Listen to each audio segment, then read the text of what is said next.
उस्मानी खिलाफत ने दुनिया को हैरान किया, लेकिन एक राज हमेशा से मौजूद था। अजीम सल्तनतें बाहर से नहीं, अंदर से टूटती हैं। जब ताकत बढ़ती है तो इंसान में गुरूर आता है, और गुरूर हमेशा ज़वाल की शुरुआत होता है। यही है उस्मानी खिलाफत का तीसरा राज। सुलेमान कानूनी के बाद सल्तनत का सुनहरी दौर ख़त्म हुआ। सुलेमान के बाद हुक्मरान कमज़ोर हुए, अय्याशी बढ़ गई, सल्तनत में इंतशार बढ़ा। ये सब एक ही चीज़ की वजह से था, क़यादत का मेयार गिर गया। उस्मानी सल्तनत में हरम सिर्फ औरतों का घर नहीं था। यहाँ उस सियासत, साजिश, ताकत का खेल होता था। सलातीन के बेटे अपनी माँ के ज़रिए तख्त हासिल करने की कोशिश करते थे। यहाँ से शुरू हुई जानशीनी की जंग। कई सलातीन अपने भाइयों को कत्ल कराते, अपने बच्चों को दूर करते, हत्ता कि अपने बाप को भी ये सब तख्त की कीमत थी। और अवाम हुक्मरान की ताकत देखते मगर निज़ाम की कमज़ोरी महसूस करते। उस्मानी सल्तनत में एक खौफनाक रवायत पैदा हो गई, फ्रेटिसाइड यानी भाइयों का कत्ल। सुल्तान को खौफ था कि अगर उसके भाई जिंदा रहें तो वो तख्त के लिए बगावत कर सकता है, इसलिए भाई को कत्ल कर देना रियासत के तहफ़्फ़ुज़ के नाम पर कबूल हो गया। ये वो लम्हा था जब सल्तनत ने इंसानियत को कुर्बान किया। यानी चरी सल्तनत की फ़ौज थी, लेकिन वक्त के साथ वो सल्तनत के अंदर एक रियासत बन गई।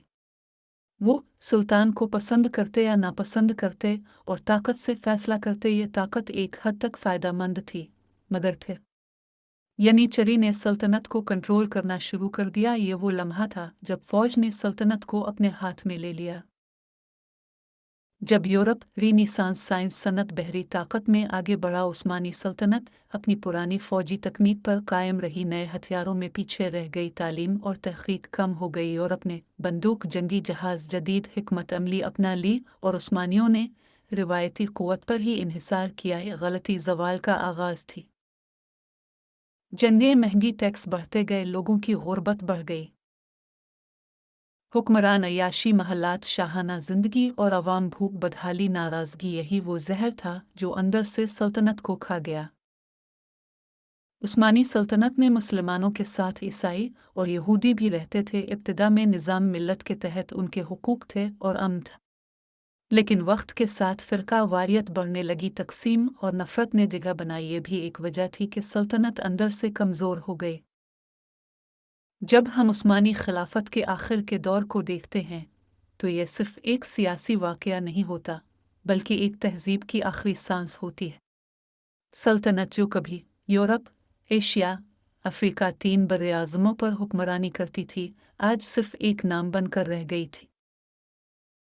ये ज़वाल सिर्फ फ़ौजी शिकस्त नहीं थी, ये अंदरूनी कमज़ोरी, बैरूनी दबाव, वक्त की तब्दीली का नतीजा था। 1800 के बाद यूरोप, सनती इनकलाब, जदीद फ़ौज, बहरी ताकत, सियासी निज़ाम। उस्मानी सल्तनत अब भी पुरानी हिकमत अमली, पुरानी फ़ौज और ज़बानी दावे। यूरोप ने उस्मानियों को the sick man of Europe पे कहना शुरू किया। ये अल्फाज सिर्फ तौहीन नहीं थे, ये बड़ी हकीकत की निशानदेही थी। उस्मानी सल्तनत अब कमज़ोर थी। बाल्कान में मुख्तलिफ कौमें, आज़ादी की ख्वाहिश, कौमी तहरीकें। उस्मानी सल्तनत की फ़ौज इन तहरीकों को रोक नहीं पाए। ये जंग सल्तनत की फ़ौजी ताकत को कमज़ोर कर गई, रियासत के अंदर अदम एतमाद बढ़ाया, अवाम में बगावत की लहर फैलाई। ये वो लम्हा था जब सल्तनत ने अपनी जगह खो दी। 1914 में जब जिन अज़ीम शुरू हुई, उस्मानी सल्तनत ने जर्मनी के साथ इत्तेहाद किया। ये फ़ैसला सल्तनत के लिए मौत साबित हुआ, क्योंकि जंग में शिकस्त, वसाइल की कमी, भूख, बीमारी और अवाम की बेचैनी, ये सब एक साथ आए। गीलीपोली की जंग एक तारीख़ी मरका था। उस्मानी फ़ौज ने अंग्रेज़ों और फ्रांसीसियों को शिकस्त दी, लेकिन यह फ़तह उम्र भर के लिए काफ़ी नहीं थी, क्योंकि जंग ने सल्तनत के वसाइल ख़त्म कर दिए, फ़ौज कमज़ोर हो गई और अवाम की ज़िंदगी तबाह हो गई। ये वो लम्हा था जब सल्तनत ने अपनी आखिरी ताकत इस्तेमाल की। सुल्तान ताकतवर नहीं रहा, सिर्फ एक अलामत बन गया। हकीकी ताकत फौज, ब्यूरोक्रेसी और यूरोपी ताकतों के हाथ में। यही वो चीज़ थी जो सल्तनत को अंदर से ख़त्म कर रही थी। अरबों में खुद मुख्तारी की तहरीक, तुर्कों में कौमियत की सोच और यूरोप में इस्तेमार के खिलाफ जिदोजहद, ये सब एक नई दुनिया की तश्कील की शुरुआत थी। सल्तनत की जगह कौमों ने ले ली।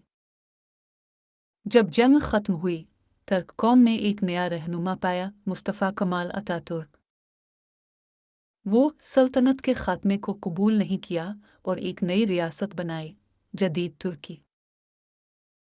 अतातुर्क ने खिलाफत ख़त्म की, जदीद कानून, तालीम और कौमियत का निज़ाम। ये तब्दीली एक नया अहद था। खिलाफत ख़त्म होने की बड़ी वजह, एक ताकत का मरकज़ बदल गया। सल्तनत की ताकत मज़हब से कौमियत में तब्दील हुई। दो जदीदियत की ज़रूरत, दुनिया बदल चुकी थी और उस्मानियों ने अपनी पुरानी सोच नहीं बदली।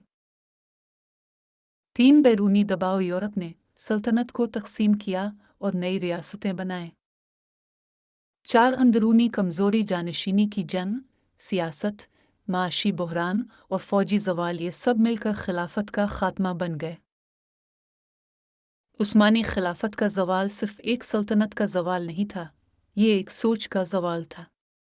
यह हमें यह सिखाता है, तब्दीली के बग़ैर तरक्की मुमकिन नहीं। इक़्तिदार की कुर्सी पर बैठकर रियाशी कौम को तबाह कर देती है। कौमियत और जदीद निज़ाम के बग़ैर सल्तनत नहीं चलती।